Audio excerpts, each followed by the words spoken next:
नमस्कार। वसुधैव आईएएस अकादमी के इस खास प्रोग्राम उड़ान में आपका स्वागत है। मैं हूं सुल्तान समद। साथियों, आज मैं स्ट्रेटजी ऑफ प्रिपरेशन के बारे में बातचीत करने जा रहा हूं।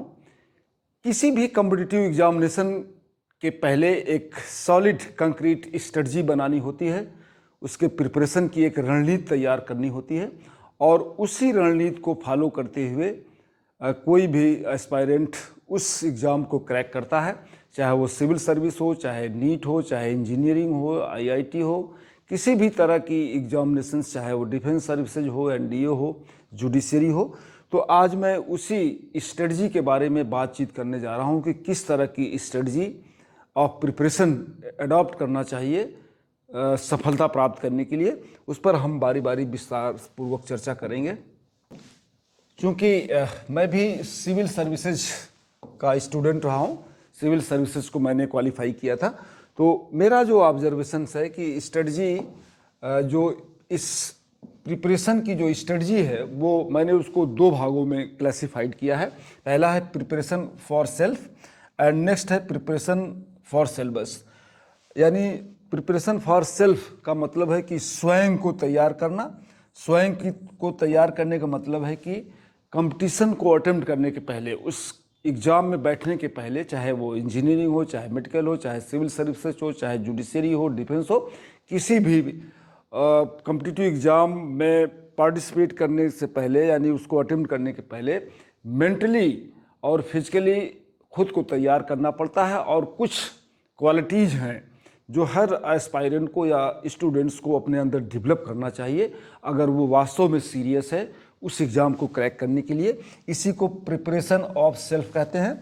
नेक्स्ट है प्रिपरेशन ऑफ सिलेबस, यानी जिस कंपटीशन को वो बीट करना चाह रहा है, क्रैक करना चाह रहा है, उसका जो सिलेबस है उसके बारे में और उसके जो अनसॉल्व पेपर्स हैं, उसका जो कोर्स है उसके बारे में अच्छी तरह से तैयार करना चाहिए।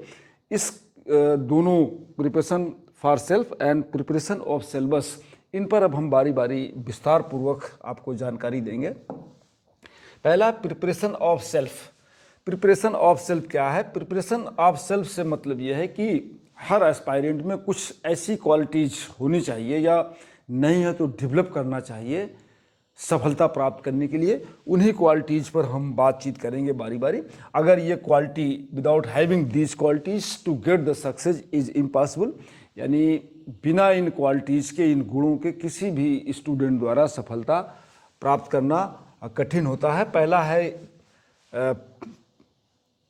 इस प्रिपरेशन की स्ट्रेटजी में मैंने गोल को, यानी सेटिंग ऑफ गोल को भी इंक्लूड किया है। आप किसी भी क्षेत्र में कैरियर आजमाना चाह रहे हैं, चाहे वो जुडिशरी हो, आर्मी हो, डिफेंस हो, पुलिस हो, सिविल सर्विसेज हो, इंजीनियरिंग हो, उसके लिए आपको पहले से और हाई स्कूल लेवल में, जब आप हाई स्कूल में हों तभी गोल को डिसाइड कर लेना चाहिए कि हमें जीवन में क्या बनना है, किस लाइन में मुझे करियर बनाना है।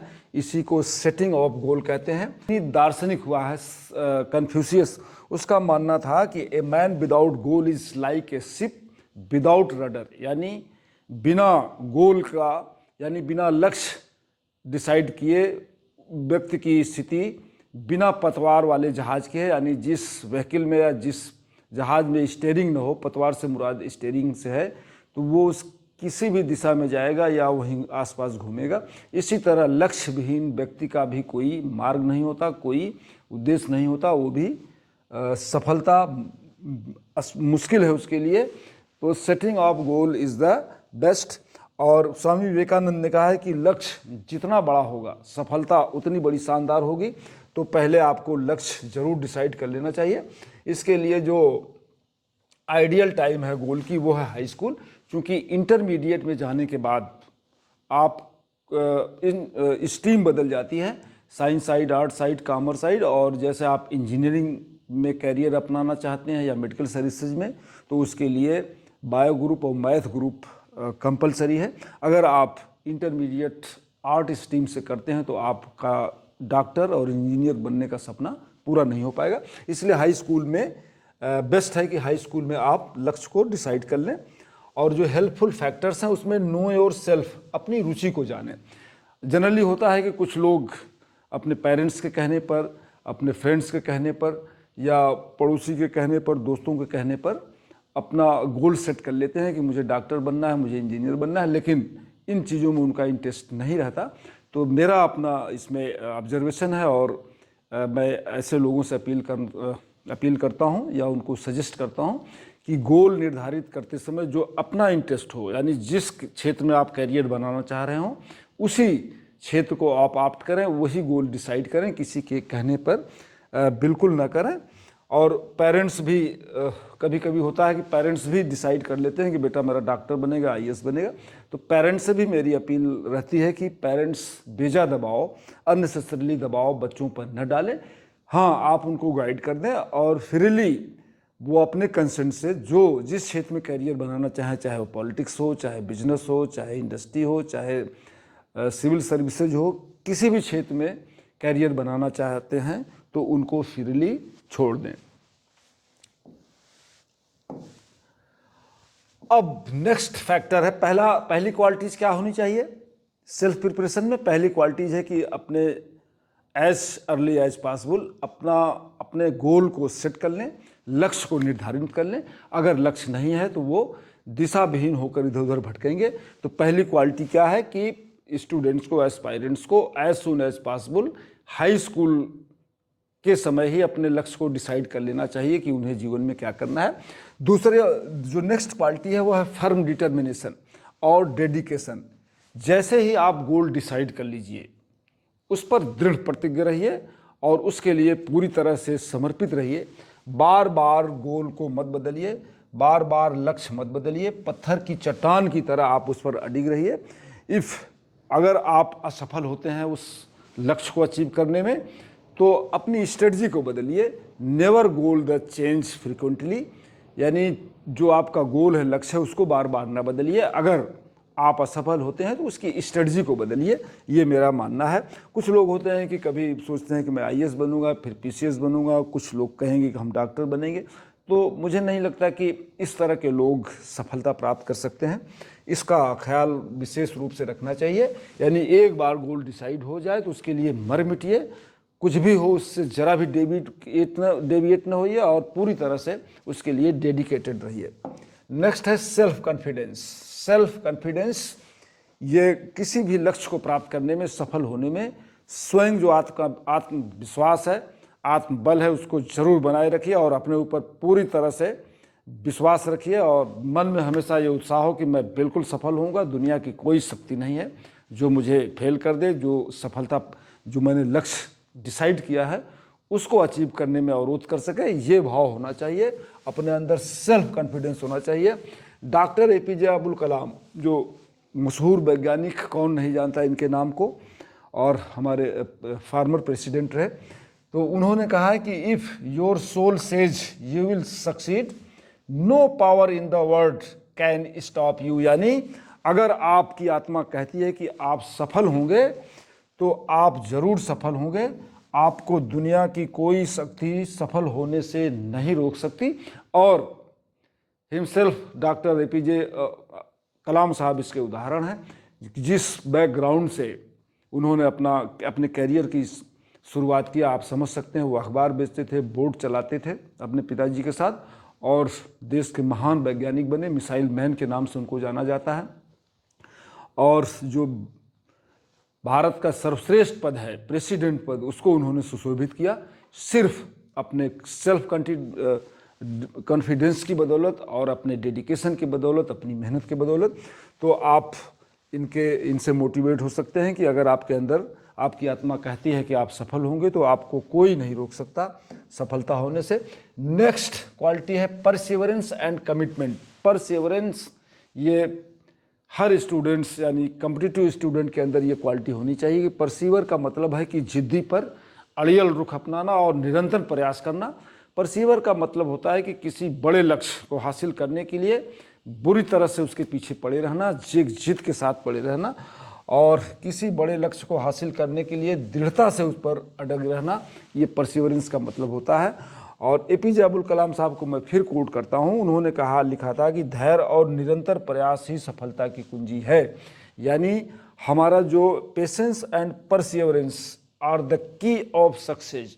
कलाम साहब ने कहा कि हमारा जो परसिवरेंस है, परसीवर जिसको हम करते हैं, दृढ़तापूर्वक किसी लक्ष्य को, अपने डिसाइड किए हुए लक्ष्य पर टिके रहते हैं, उसके लिए प्रयास करते रहते हैं, उसी को परसिवरेंस कहते हैं, उसी को कमिटमेंट भी कहते हैं। कि मैंने एक बार कमिटमेंट कर लिया, एक डिसाइड कर लिया, निश्चय कर लिया, तो हम उससे ज़रा भी डेविएट नहीं होंगे जब तक कि हम उसको अचीव नहीं कर लेंगे। नेक्स्ट क्वालिटी जो है वो है क्रेविंग एंड पैशन। क्रेविंग उसको कहते हैं आपके अंदर किसी चीज़ के लिए जो ललच है, जो आपके अंदर जो आग है, जो लालसा है, ललच है, अभिलाषा है, उसी को क्रेविंग कहते हैं। और एपीजे कलाम साहब ने फिर यही कहा है कि dreams are not what you see in the sleep, dream are those which do not let you sleep. यानी सपने वे नहीं हैं जो रात में सोते हुए देखे जाते हैं, बल्कि सपने वो हैं जो आपको सोने नहीं देते। इसी को कहते हैं क्रेविंग। आप इसी को कहते हैं पैशन। यानी आप जो लक्ष्य डिसाइड किए हैं उसके लिए आप दिन रात एक कर दीजिए, कहीं भी रहिए, सोते उठते बैठते जागते घूमते टहलते, आपके अंदर वो लक्ष्य, वो क्रेविंग उस लक्ष्य को अचीव करने के लिए होनी चाहिए। उसके लिए जो लालसा आपके अंदर है वो आपके अंदर होनी चाहिए। और उस लालसा को लेकर इस तरह इतनी सिवियर लालसा होनी चाहिए, क्रेविंग, कि आपको नींद न आए। आप चाहे रात हो चाहे दिन हो, हमेशा उसके बारे में, उसको अचीव करने के बारे में सोचते रहें। इसी को है कि सपने हुए हैं जो आपको सोने नहीं देते। ये ड्रीम्स ही क्रेविंग है।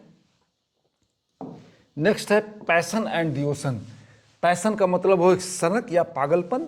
सेल्फ एग्जाम्पल, मैं किसी भी लक्ष्य को प्राप्त करने के लिए फ्रेंड्स, उसके लिए जो पैशन है, जो डिवोशन है, वो मस्ट है। हर आदमी को पैशनेट होना चाहिए। और एक डिवोशन, भक्त जैसे भगवान को प्राप्त करने के लिए भक्त का भाव होता है, उसी भाव से आप डिवोटेड रहिए अपने लक्ष्य के प्रति। मैं अपना सेल्फ उदाहरण देता हूँ कि मैंने जब डिसाइड किया इंटरमीडिएट में कि मुझे सिविल सर्विसेज क्रैक करना है, मुझे आईएएस बनना है, तो फ्रेंड्स मेरे अंदर इस तरह की क्रेविंग थी, इस तरह का पैशन था, इस तरह का डिवोशन था कि मैं रात में जब एडमिनिस्ट्रेशन की, ये पुलिस या प्रशासनिक ऑफिसर्स की गाड़ी रोड पर निकलती थी, तो मैं तब तक पहले ब्लू लाइट जलाती थी, वीआईपीज व्हीकल्स जितनी थी हूटर बजाती थी, तो मैं उस लाइट को, जो छत पर व्हीकल्स के राउंड करती थी, मूव करती थी, मूविंग लाइट्स को, मैं सड़क पर खड़ा होकर तब तक निहारता था जब तक वो मेरी आंखों से ओझल नहीं हो जाती थी। इस तरह का डिवोशन, इस तरह का पैशन मेरे दिल में सिविल सर्विसेज के लिए था। और मैं उस रात, पूरी रात पढ़ाई करता था, मैं सो नहीं पाता था। इस तरह का डिवोशन और इस तरह का पैशन जब आपके अंदर होगा तो आपको सफल होने से कोई शक्ति रोक नहीं सकती। तो आप, पैशन और डिवोशन आपके लिए ज़रूर है। और success depends on the internal fire. यानी आपके अंदर जो लक्ष्य के प्रति आग जल रही है, आपके हार्ट में, आपके अंतरात्मा में जो आग जल रही है, उसको अचीव करने के लिए अगर वो इंटरनल फायर हमेशा जलती है तो आपको सफल होने से दुनिया की कोई शक्ति रोक नहीं सकती है। नेक्स्ट है सेल्फ असेसमेंट। सेल्फ असेसमेंट निहायत ज़रूरी है। It is the most important part. होता यह है कि बच्चे पढ़ते हैं, बहुत सारे बच्चों को मैंने भी इंटरेक्ट किया है, अभी भी मेरा इंटरेक्शन रहता है और मैं देखता रहता हूँ कि कुछ बच्चे हैं वो क्या पढ़ते हैं, कौन सी बुक पढ़ते हैं, किस तरह की नोट बनाते हैं, कुछ पता नहीं। क्या तैयारी है, किस लेवल की तैयारी है, कोई सेल्फ असेसमेंट नहीं है। इन लोगों के लिए एक बड़ा अच्छा शेर है, पाँव के नीचे ज़मीन नहीं है लेकिन उन्हें इसका यकीन भी नहीं है। मतलब उन्हें कुछ पता नहीं है कि मेरी प्रिपरेशन क्या है, मैं कैसे कर रहा हूँ, क्या स्ट्रेटजी है, कुछ नहीं। तो सेल्फ असेसमेंट आपको टाइम टू टाइम करना बेहद ज़रूरी है। आप अपने को ही असेस करिए कि मेरी जो प्रिपरेशन है वो किस लेवल की है, मैं किस तरह की बुक पढ़ रहा हूँ, किस तरह की नोट बना रहा हूँ, सफलता के लिए क्या ये आवश्यक है, या सफलता के लिए क्या ये फिट है कि नहीं, या उसके लिए ये पर्याप्त है कि नहीं। इन चीज़ों का असेसमेंट आप पीरियड के लिए ज़रूर करते रहिए। Self assessment is a very necessary.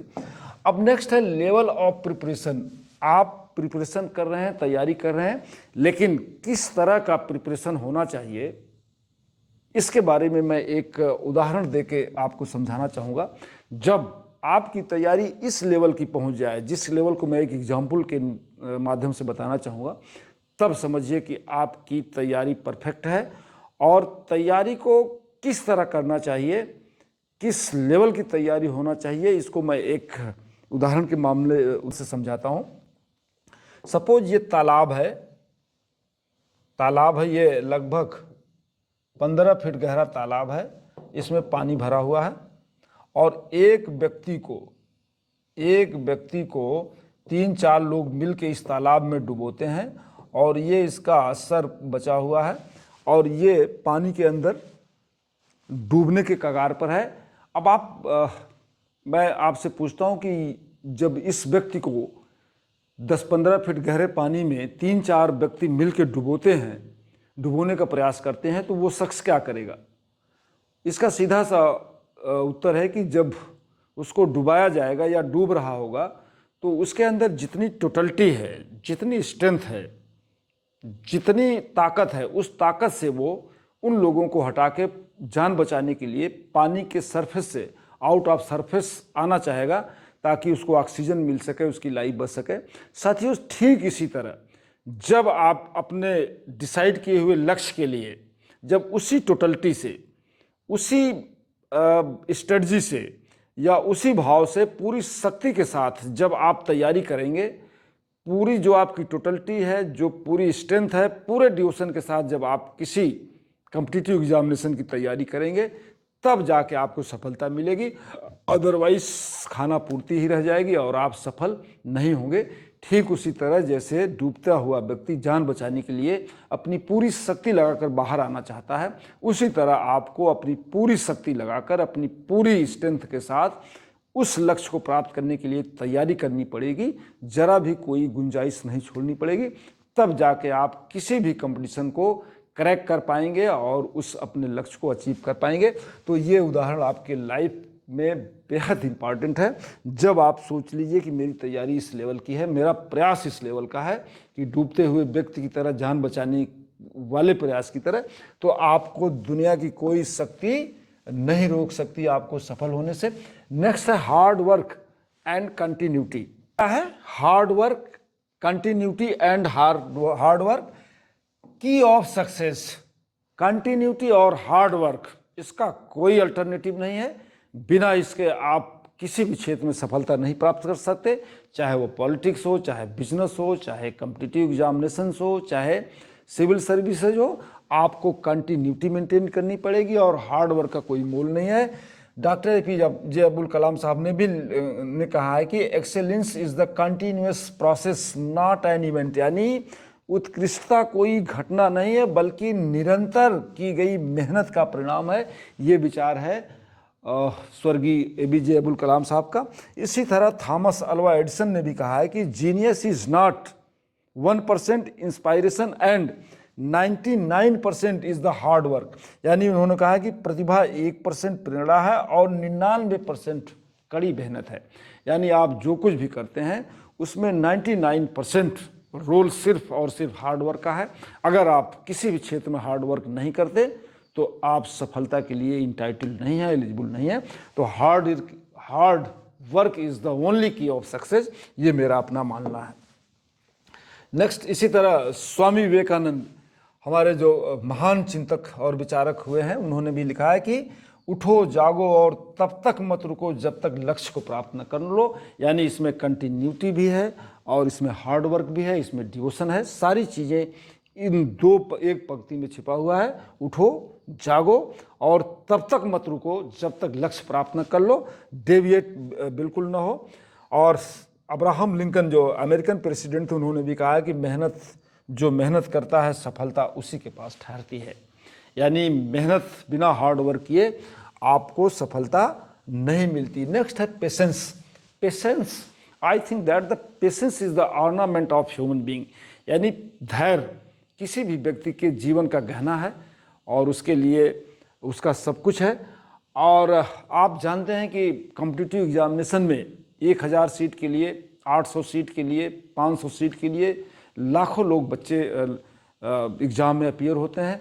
10 lakh बच्चे, 15-15 लाख बच्चे अपीयर होते हैं और इन 10-15 लाख बच्चों में सिर्फ और सिर्फ 700-800 मैक्सिमम 1000 लोगों का चयन होता है।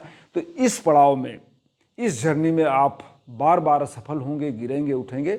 इसलिए आपको पेशेंस यानी धैर्य बेहद ज़रूरी है। अगर आपके अंदर धैर्य नहीं है तो आप समझिए कि आप सफलता आपके लिए नहीं बनी है। जो धैर्यशाली होते हैं उन्हीं को सफलता मिलती है। To lose patience is lose the battle. Mahatma Gandhi का प्रसिद्ध विचार है, कोट है कि जो धैर्य खोना लड़ाई हारने के बराबर है। यानी जो पेशेंस खो देता है, धैर्य खो देता है, वो समझिए बिना लड़े लड़ाई हार गया। वो कभी लड़ाई, किसी बैटल को जीत नहीं सकता। इसी तरह स्वामी विवेकानंद ने दोबारा कहा कि हैव पेशेंस, धैर्य रखो। All things are difficult before they become easy. धैर्य रखो, हर कार्य सरल होने से पहले कठिन होता है। यानी जैसे जैसे आपको काम करेंगे वो आपके लिए कठिन से कठिन काम सरल होता जाएगा। जहाँ मेहनत रास्ता बनाती है वहीं धैर्य मंजिल तक पहुँचाती है।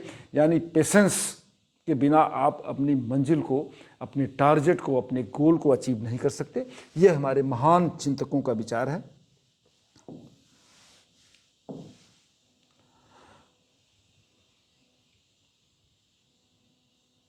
इसी तरह महात्मा बुद्ध, जो हमारे बहुत बड़े दार्शनिक हुए हैं और प्रोपेगेटर ऑफ बुद्ध धर्म, उन्होंने भी कहा है कि patience is the highest form of the strength. यानी धैर्य सबसे बड़ी शक्ति है मानव की। अगर आपके अंदर धैर्य नहीं है तो आप बिल्कुल नकारा हैं और आप कुछ नहीं कर सकते। अब साथियों, नेक्स्ट अभी तक मैंने बताया कि प्रिपरेशन ऑफ सेल्फ के लिए किस तरह की क्वालिटीज़ किसी कॉम्पिटिटिव स्टूडेंट या एस्पायरेंट्स में होनी चाहिए। इन क्वालिटीज़ के बिना सफलता मुश्किल है। अब हम प्रिपरेशन के दूसरे पार्ट पर चर्चा करते हैं, वो है प्रिपरेशन ऑफ सिलेबस। ये महत्वपूर्ण है। चाहे वो सिविल सर्विस हो, चाहे वो नीट हो, चाहे वो इंजीनियरिंग हो, चाहे वो जुडिशरी हो, चाहे वो आर्मी हो, चाहे पुलिस सर्विस हो, सब में सबका एक सेट पैटर्न है, एक सिलेबस है, एग्जाम पैटर्न है और सब्जेक्ट्स हैं। उन्हीं सब्जेक्ट्स से, उन्हीं सिलेबस से एग्जाम ईयरली क्वेश्चन पूछे जाते हैं। तो प्रिपरेशन ऑफ सेल्फ के बाद जो दूसरी प्रिपरेशन है वो है प्रिपरेशन ऑफ सिलेबस। ये बेहद इम्पॉर्टेंट पार्ट है और इसको पढ़े बिना चाहे आपके अंदर लाख क्वालिटीज़ हों, बिना सिलेबस की तैयारी किए आप सेलेक्ट नहीं हो सकते, अपने गोल को अचीव नहीं कर सकते। अब हम इस पर बारी बारी चर्चा करेंगे कि what is preparation of syllabus. पहला है स्टडी ऑफ सिलेबस थॉरोली। यानी जिस तरह का जो एग्ज़ाम है, जो चाहे वो सिविल हो, इंजीनियरिंग हो, नीट हो, उनका एक सिलेबस है, उनको आप थॉरोली उनको पढ़िए और sub division of the syllabus को छोटे टुकड़ों में बांट लीजिए, उसको सब डिवाइड कर लीजिए, क्लासीफाई कर लीजिए। होता क्या है कि लोग सिलेबस पढ़ लेते हैं लेकिन समझ नहीं पाते। मैंने बहुत लोगों से इंटरेक्ट किया है, बहुत लोगों से बातचीत किया है, तो मेरा जो ऑब्जर्वेशन रहा इस क्षेत्र में यह है कि बहुत सारे लोग, 80% लोग सिलेबस को समझ ही नहीं पाते कि किस एरिया से क्वेश्चन पूछा जाएगा, सिलेबस क्या है। सिर्फ वो किताब लेके पढ़ाई करते हैं। लेकिन जिसने सिलेबस को समझ लिया उसके लिए सफलता समझिए कि 90% उसके लिए सफलता आसान हो जाती है। और जब सिलेबस को समझने के लिए सबसे बेहतर है कि उसको क्लासिफाइज करिए, डिवाइड कर लीजिए, सब डिवाइड कर लीजिए। नेक्स्ट है previous question, study of previous question. 8-10 सालों के जो क्वेश्चन उनको पढ़ लीजिए। लिमिटेड बुक्स अपनाइए, कम से कम किताबें पढ़िए, बट बार बार पढ़िए। पिरामिड टाइप स्टडी मैं इसके बारे में बताऊंगा। Self notes and revision, stick with one book. अब इसके बारे में मैं बारी बारी आपको बताऊंगा कि study of syllabus, read syllabus again and again. मैंने बताया कि बार बार सिलेबस को पढ़िए। जब कोई टॉपिक, चाहे वो ज्योग्राफी हो, चाहे हिस्ट्री हो, साइंस टेक्नोलॉजी हो, इंडियन इकोनॉमी हो, साइंस हो, जब भी कोई सिलेबस टॉपिक पढ़िए तो उस पढ़ने के पहले आप उसका सिलेबस देख लीजिए कि इस टॉपिक से किस तरह का सिलेबस है और इस टॉपिक में कौन कौन सब्जेक्ट कवर होते हैं इस सब्जेक्ट में, तब आपको पढ़ने में आसानी होगी। तो इसका आप ज़रूर ख्याल रखिए कि सिलेबस को एक बार मत रखिए पढ़िए कि अब मैंने पढ़ लिया बस यही है। जब आप स्टडी शुरुआत करिए, पढ़ाई शुरू करिए, तब आप सिलेबस पर ज़रूर निगाह डाल लीजिए, आपके लिए ये हेल्पफुल होगा। नेक्स्ट है sub division of the syllabus, ये मोस्ट इम्पॉर्टेंट है। अभी मैं कुछ उदाहरण दे के बताऊँगा कि जैसे इंडियन कल्चर है, IAS PCS के सिलेबस में हिस्ट्री एंड कल्चर का एक सब्जेक्ट है, फर्स्ट पेपर, उसमें है इंडियन कल्चर। अब जैसे दोनों में सेम है, चाहे वो IAS हो चाहे PCS हो, इसमें है Indian culture, silent aspect, art form, history का art form, literature and the architecture. अब आर्ट फॉर्म में क्या आएगा, बिल्कुल लोग नहीं पढ़ते, कोशिश नहीं करते कि इसको हम सर्च करें या इसको देखें कि आर्ट फॉर्म में हमें क्या पढ़ना है, लिटरेचर में हमें क्या पढ़ना है और आर्किटेक्चर में क्या पढ़ना है। UPSC ने तो डिसाइड कर दिया कि Indian culture, art form, literature and architecture, लेकिन अब आर्किटेक्चर में कौन से टॉपिक कवर होंगे, लिटरेचर में कौन होंगे, आर्ट फॉर्म में होंगे, इन पर हम माइंड अप्लाई नहीं करते और ना हम इसको समझने की कोशिश करते हैं। यही हम लैप्स कर जाते हैं और हमारा आधा सिलेबस छूट जाता है, या हम वो उस चीज़ों को पढ़ते हैं जो आउट ऑफ सिलेबस है, जिनकी ज़रूरत नहीं होती। इससे आपको स्टडी भी लंबी करनी पड़ती है और उसका रिजल्ट भी नहीं मिलता। अब हम इसका एक उदाहरण के माध्यम से इसको हम एक्सप्लेन करेंगे। जैसे इंडियन आर्ट फॉर्म मैंने बताया साइंस का। अब आर्ट फॉर्म में कितने इतने इस तरह के सब्जेक्ट हैं, टॉपिक्स हैं, और इनको जब आप सब डिवाइड करके इनको क्लासीफाई करके पढ़ेंगे तो आपको समझने में आसानी होगी। अब आर्ट फॉर्म में आपका क्या है, Indian painting, mural painting, miniature painting, Mughal, Rajput, Pahari painting, dance in India, classical dance कितने हैं, उनके फॉर्म्स, फोल्क डांस कितने हैं, मॉडर्न डांस कितने हैं, म्यूजिक क्या है, क्लासिफिकेशन म्यूजिक क्या है, फोल्क म्यूजिक क्या है। तो अब इसमें इतने तरह के फॉर्म है और भी अभी है। आर्ट फॉर्म में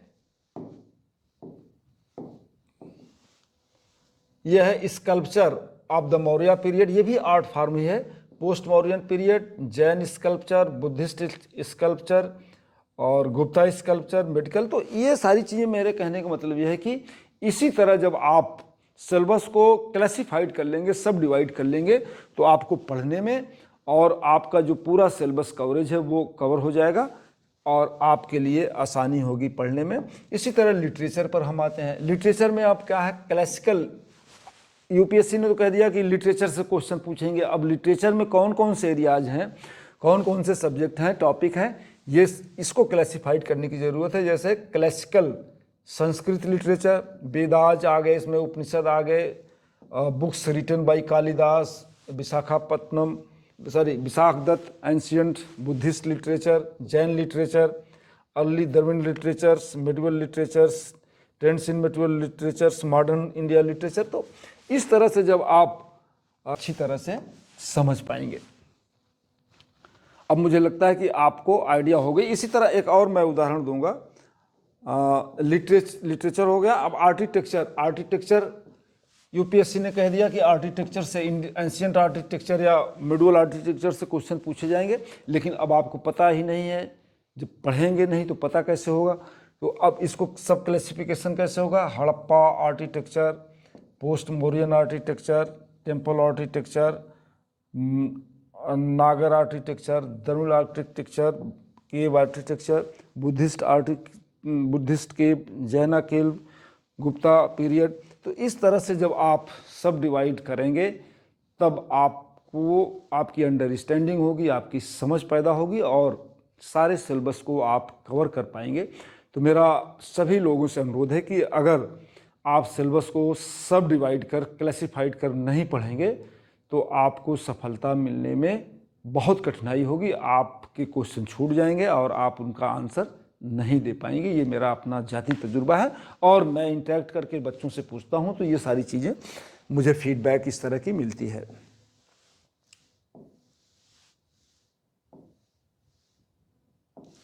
अब नेक्स्ट जो प्रिपरेशन ऑफ सिलेबस के बाद है उसमें नेक्स्ट है study of previous question paper.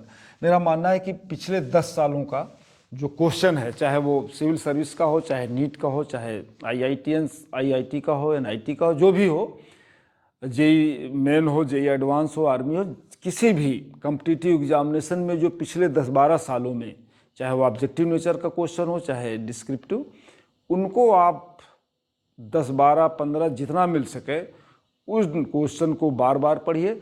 और जब कोई टॉपिक आप किसी सब्जेक्ट का कोई टॉपिक आप पढ़ना शुरू करिए तो पिछले 8-10 सालों में उस टॉपिक से किस तरह के क्वेश्चन पूछे गए हैं उनको ज़रूर रिवाइज करिए, उनको ज़रूर पढ़ लीजिए।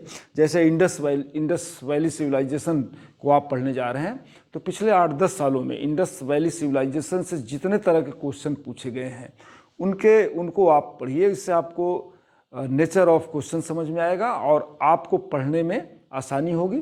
फालतू चीज़ें पढ़ने से भी आप बचेंगे और आपके अंदर एक्यूरेसी होगी और एग्ज़ाम में आप अच्छी तरह से उसको एक्सप्लेन कर पाएंगे, लिख पाएंगे। तो ये study of previous question paper is the must. B static with selected books. मेरा अपना मानना है कि शुरू में लोग अनावश्यक अननेसेसरीली बुक पढ़ लेते हैं, किसी ने कुछ बता दिया, किसी ने कुछ बताया। मैंने, आप यकीन करिएगा, हिस्ट्री के लिए लगभग 30 किताबें मैंने परचेज किया था और मैंने सबको पढ़ा था। एंशियंट, मेडिवल, मॉडर्न मिला के लगभग 30 बुक्स आज भी मेरे पास है, मैंने पढ़ा था। लेकिन मुझे लगा कि इतनी ज़्यादा किताबें पढ़ने की ज़रूरत नहीं है, बल्कि हर टॉपिक के लिए, हर सब्जेक्ट के लिए, चाहे वो एंशियंट हिस्ट्री हो, मेडिएवल हो, मॉडर्न हो, इंडियन इकोनॉमी हो, साइंस हो और इंडियन पॉलिटी हो, गवर्नेंस हो, कॉन्स्टिट्यूशन हो, सबके लिए आप एक एक किताबें ईयर मार्क कर लीजिए, सेट कर लीजिए और उन किताबों पर स्टैटिक रहिए, बार बार पढ़िए। जितनी बार आप उन किताबों को पढ़ेंगे उतनी बार आप उसी रेशियो में आपका जो कंसेप्ट हो क्लियर होता जाएगा। तो मेरा आपसे अनुरोध है सभी लोगों से कि जो भी कंपटीशन की तैयारी कर रहे हैं इसको गांठ बांध लें, इसको ज़रूर अपनाएं कि ज़्यादा से ज़्यादा किताबें न पढ़ें, बल्कि वो किताब सेलेक्ट करके पढ़ें। सारी किताबें अच्छी हैं, मेरा मानना है कि सारी किताबें अच्छी हैं, बट सबसे अच्छी किताब वो है जिसमें सारा सिलेबस कवर होता हो, चाहे वो किसी भी तरह का हो, उससे कोई फर्क नहीं पड़ता। क्योंकि कॉम्पिटिटिव एग्जामिनेशन जितने तरह के, चाहे वो सिविल हो, चाहे इंजीनियरिंग हो, सब इंटरमीडिएट और बीए लेवल के ही क्वेश्चन पूछे जाते हैं, उससे टफ क्वेश्चन नहीं पूछे जाते। आप रिसर्च करने नहीं जा रहे हैं, आपको एक एवरेज मार्किंग करनी है और प्रयास ये करना होता है कि आप जो भी क्वेश्चन पूछा जाए उसमें कुछ न कुछ एज पर क्वेश्चन आप उसको रिप्लाई कर सकें, आंसर कर सकें। इस तरह की प्रिपरेशन होनी चाहिए, न कि कोई बड़ा गूढ़ प्रश्न पूछा जाता है, बहुत ज़्यादा डाटा एनालिसिस होती है जो रिसर्च लेवल की हो, इस तरह का कोई नहीं है। तो कोई सिंपल सी बुक आप पढ़ सकते हैं, लेकिन शर्त यह है कि उस किताब को बार बार पढ़िए और जितना जल्दी बार आप रिवीजन करेंगे उतना आपका कंसेप्ट क्लियर होता जाएगा। मैंने बताया कि क्वेश्चन जो है वो ग्रेजुएट लेवल के और इंटरमीडिएट लेवल के ही पूछे जाते हैं, इसलिए बहुत हाई फाई किताबें पढ़ने की ज़रूरत नहीं है और ये कोई हायर लेवल या रिसर्च लेवल की एग्जामिनेशन नहीं होता। B static with one book, मैंने इसके बारे में बताया। और नेक्स्ट जो प्रिपरेशन ऑफ सिलेबस है, नेक्स्ट है उसके लिए मेक सेल्फ नोट। ये बेहद ज़रूरी है फ्रेंड्स। अगर आप वास्तव में सिलेक्शन लेना चाहते हैं, अपने लक्ष्य को अचीव करना चाहते हैं, तो आपको खुद नोट बनानी होगी। किसी दूसरे कोचिंग संस्थान की या किसी स्टूडेंट द्वारा बनाई गई नोट को पढ़ने वाला स्टूडेंट कभी भी सेलेक्ट नहीं हो सकता। ये तुक्का है, हो सकता है 1-2 हो जाए, बट मेरा ऑब्जर्वेशन है कि बिना खुद की नोट बनाए हुए कोई स्टूडेंट सफल नहीं हो सकता। जो किसी कोचिंग की नोट पढ़ता है, किसी यूनिवर्सिटी की नोट पढ़ता है या किसी स्टूडेंट की नोट पढ़ता है, हाँ, आप नोट बनाते समय इनकी हेल्प ले सकते हैं, चाहे वो कोचिंग से मटेरियल मिला हो, चाहे वो किसी फ्रेंड की नोट्स रही हो, या आपकी स्कूल डेज बीए में आप कर रहे होंगे उस समय की नोट।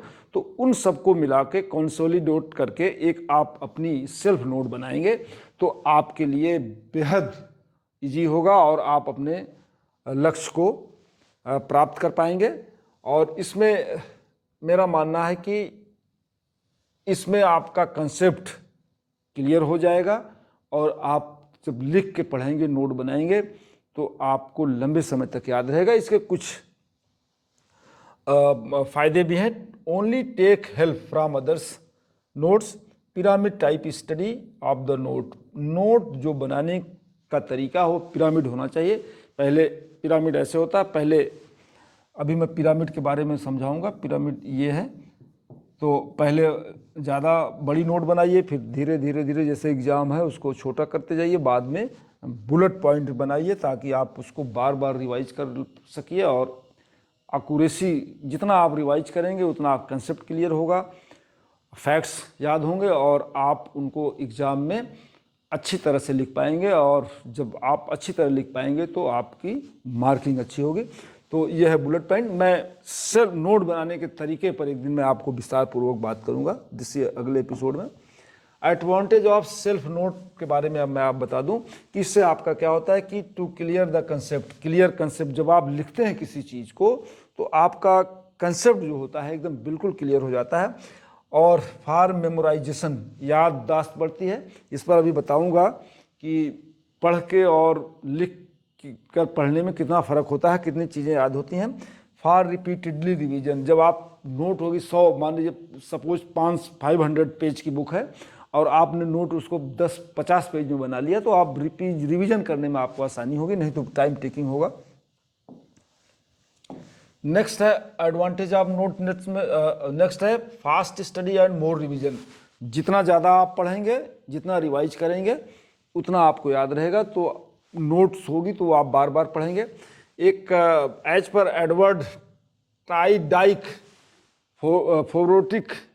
फोब्रेटिंग शोध हुआ था, रिसर्च, उसमें कहा गया था कि पढ़ने से 10% जानकारी याद रहती है, सुनने से 20% फैक्ट याद रहता है और देखने से 30%, देखने और सुनने से 50%, देखने और सुनने से 50%, और चर्चा प्रैक्टिस से 70%, और लिखने और बोलने से 90%। यानी लिखने और पढ़ने में क्या फ़र्क है कि पढ़ने से सिर्फ 10% फैक्ट्स आपको याद रहते हैं, और जब उसी चीज़ को आप लिख लेंगे या बोल लेंगे तो आपको 90% याद रहेगा। ये दोनों में बेसिक नोट बनाने का फ़र्क है।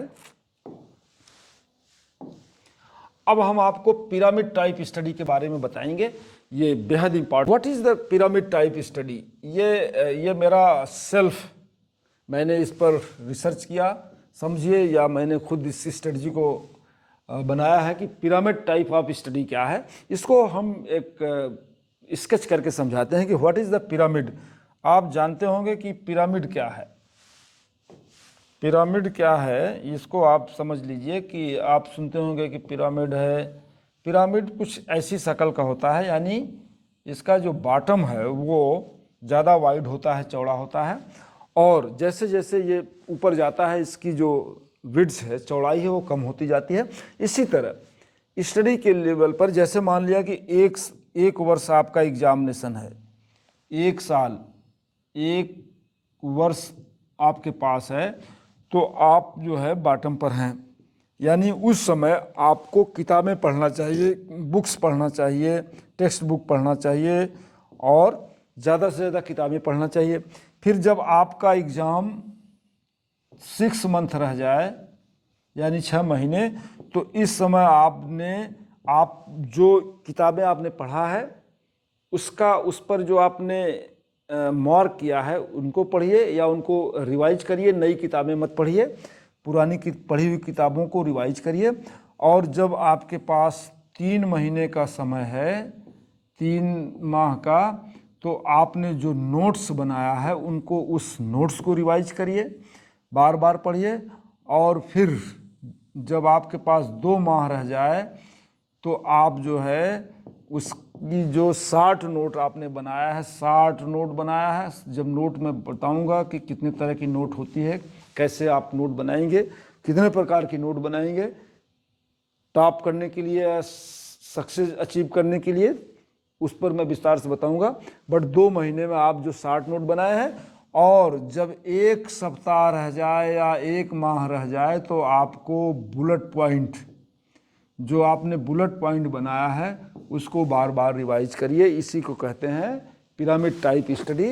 यानी अगर आपके पास 2 साल 3 साल का समय है तो डिफरेंट टाइप आप बुक्स पढ़िए, फिर जैसे जैसे एग्ज़ाम नज़दीक आता है ऐसे ऐसे आप अपनी नोट, शार्ट नोट, कुछ किताबें जहां आप पहले 4 किताब पढ़ते थे किसी सब्जेक्ट के लिए तो 1-2 पढ़िए, फिर उसके बाद नोट पढ़िए, बड़ी नोट पढ़िए, फिर शार्ट नोट पढ़िए, फिर बुलेट पॉइंट। यानी अगर आपकी नोट 100 पेज में है तो बुलेट पॉइंट्स का मतलब हुआ कि उसको एक पेज में, तो 100 पेज पढ़ने और एक पेज पढ़ने में कितना अंतर होगा, कितना समय टाइम सेविंग होगा आप इमेजिन कर सकते हैं। तो इसी को कहते हैं पिरामिड टाइप ऑफ स्टडी। जिसने इस मेथड को अपनाया, जिसने इस स्ट्रेटजी को अपनाया, मुझे नहीं लगता कि मेरे साथ जो भी इस तरह की स्ट्रेटजी अपनाए हुए थे सब के सब अच्छे सिलेक्ट हुए और अच्छे पदों पर सिलेक्ट हुए। ये मेरा अपना निजी ऑब्जर्वेशन है। Fast study and more revision, ऐसा माना जाता है कि जितना आप बार बार रिवाइज करेंगे, ये ह्यूमन नेचर है कि एक बार आप पढ़ेंगे तो भूल जाएगा, लेकिन किसी टॉपिक को आप बार बार रिवाइज करेंगे तो लॉन्ग टर्म मेमोरी में फीड हो जाएगा और वो लंबे समय तक याद रहेगा। और बार बार रिवीजन करने के लिए क्या करना पड़ेगा कि फास्ट स्टडी यानी तेज़ी से आपको पढ़ना पड़ेगा, और शार्ट नोट आपके लिए इस माने में बेहद यूजफुल होगी कि आप जितनी शार्ट नोट होगी तो कम समय में आप ज़्यादा से ज़्यादा पढ़ पाएंगे और बार बार रिवीजन करेंगे। इसी को fast study and more revision मैंने बनाया है। रिवीजन के बारे में मैंने बताया कि जितना आप बनाएंगे, जितनी बार बार आप पढ़ेंगे उतना आपको याद रहेगा।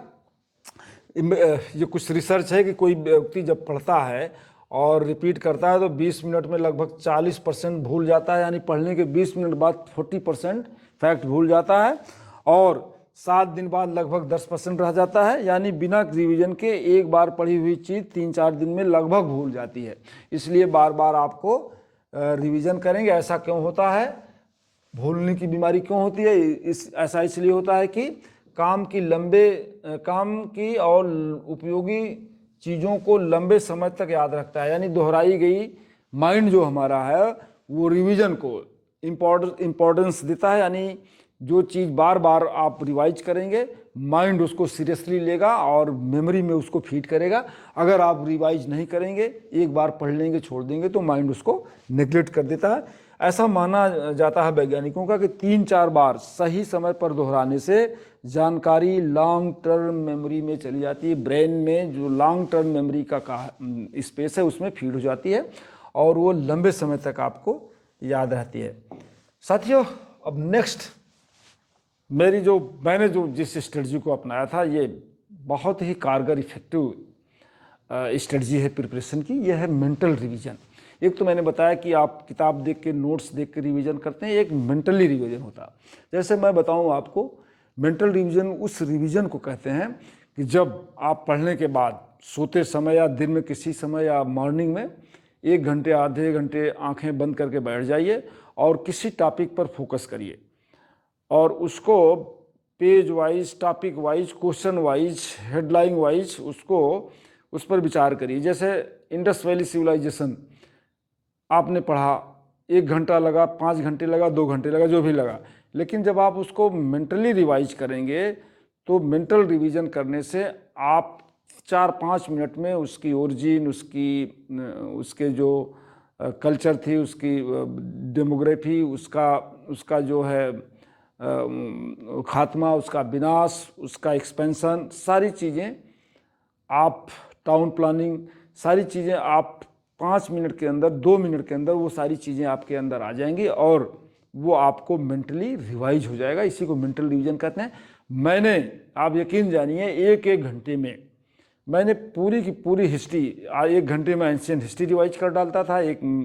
उस समय ऑप्शनल हुआ करता था 2 सब्जेक्ट, अब तो नहीं है, अब तो सिर्फ ऑप्शनल पेपर ही हैं, जनरल स्टडी के ही पेपर हैं। पहले 2 ऑप्शनल पेपर हुआ करते थे। तो मैं इस मेंटल रिवीजन की बदौलत एक दिन में सारा सिलेबस रिवाइज कर डालता था, चाहे वो फिलॉसफी रहा हो, जनरल नॉलेज रहा हो या हिस्ट्री, 1 घंटे में हिस्ट्री रिवाइज कर डालता था एंशिएंट, 1 घंटे में मिडवल और 1 घंटे मॉडर्न, मतलब सारे फैक्ट मुझे याद थे और मैं सब रिवाइज कर डालता था और इससे मुझे याद रखने में बड़ी हेल्प मिलती थी, सारा फैक्ट याद रहता था। और इसी वही वजह थी कि मुझे लगभग 85% फिलासफी में मार्क्स मिला था, पीसीएस में 85%। इसी तरह हिस्ट्री में लगभग 70%, जनरल नॉलेज जैसे में भी 75%। तो कहने का मतलब कि ये जो रिवीजन है, मेंटली रिवीजन, ये बेहद ज़रूरी है। इसके लिए ना आपको लाइट की ज़रूरत है, न किताब की ज़रूरत है और न ही किसी अन्य रिसोर्स की ज़रूरत है। हाँ, जहाँ आप मेंटल रिवाइज करते समय जहाँ कोई कन्फ्यूजन हो या कोई लैप्स हो तो आप ज़रूर किताब खोल के उस फंडे को, उस कंसेप्ट को क्लियर कर लीजिए। इसी को कहते हैं मेंटल रिवीजन। अगर फ्रेंड्स, अगर आपको किसी भी कॉम्पिटिटिव एग्जामिनेशन को क्रैक करना है, चाहे वो सिविल सर्विस हो, चाहे जेई एडवांस हो, चाहे नीट हो, आर्मी हो, एनडीओ हो, कोई भी एग्जामिनेशन हो, अगर आप मेंटल रिवीजन जैसी स्ट्रेटजी को अपनाते हैं तो दुनिया की कोई शक्ति आपको फेल नहीं कर सकती। आपका जो लक्ष्य है आप 100% उसको अचीव करेंगे। लास्ट में मैं एक चीज़ और बताना चाहूँगा कि जो सक्सेस है, जो सफलता है, वो गरीबी अमीरी, poverty, backwardness, forwardness, background, circumstances, hereditary, caste, creed, religion, inferiority और superiority complex, blessing and luck पर बिल्कुल डिपेंड नहीं है। यानी न इसका संबंध गरीबी से है, न अमीरी से है, न बैकग्राउंड से है, न भाग से है, न लक से है, न बैकग्राउंड से है, न कास्ट से है, न पिछड़ा से है, न अगड़ा से है। इसका संबंध सिर्फ और सिर्फ हार्ड वर्क से है। सफलता का किससे है? हार्ड वर्क से है, डेडिकेशन से है, पैशन से है, डिवोशन से है, क्रेविंग से है, परसिवरेंस से है, हार्ड वर्क से है, पेशेंस से है। अगर जिसके अंदर कॉन्फिडेंस है, परसिवरेंस है, इंटरनल फायर है, क्रेविंग है, जिलट है, तो उसको सफल होने में कोई व्यवधान नहीं है, कोई ऐसी शक्ति नहीं है जो उसको रोक दे। ऐसे व्यक्ति जिनमें ये क्वालिटीज हैं वो 100% सफल होंगे। साथियों, मुझे लगता है कि जो मैंने स्ट्रेटजी बताया, preparation for self and preparation of syllabus, video लंबा जरूर है लेकिन ये आपके लिए बेहद यूजफुल है। अगर आप इस स्ट्रेटजी को अपनाते हैं और आप सीरियस हैं अपने लक्ष्य के प्रति, तो दुनिया की कोई शक्ति नहीं है जो आपको असफल कर सके। आप 100% सफल होंगे और जो चाहेंगे आप, जिस कंपटीशन को चाहेंगे आप क्रैक कर पाएंगे। ऐसा मेरा अपना ऑब्जर्वेशन है, ऐसा मेरा प्रयास रहा है और मैंने करके दिखाया है। साथियों, आज के एपिसोड में बस इतना ही। इस वीडियो को आप लाइक, सब्सक्राइब और फॉरवर्ड ज़रूर करिएगा ताकि और लोग भी इसका फ़ायदा ले सकें। साथियों, आज के लिए बस इजाज़त चाहेंगे। Thank you. इसी तरह की और इन्फॉर्मेटिव वीडियो में हम आगे मिलते रहेंगे। सुल्तान समद, वसुधैव IAS academy, Lucknow. Thank you.